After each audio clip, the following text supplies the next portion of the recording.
seen the pictures of all the babies being killed? These are not innocent Palestinian civilians across the world. When you're looking at the 500,000 people starving to death, are people that should go out there and put a government in place that doesn't go out there and attack Israel on a daily basis. So. Kids or 7-year-olds, 7-year-olds, 9-year-olds? They've destroyed more infrastructure in Gaza than they did in Dresden. So that is like and there's more infrastructure that they've destroyed more of Gaza than what happened in Dresden. There's more that needs to be destroyed, and there will be more that gets destroyed. You want to see them starve to death. UNRWA is what's keeping them alive. And you want to make sure that we don't give $1, 1 penny to UNRWA, and that it actually be totally abolished. Why?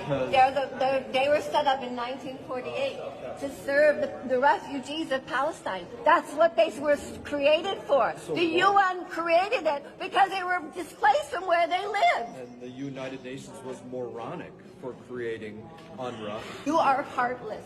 Do you realize how heartless you are?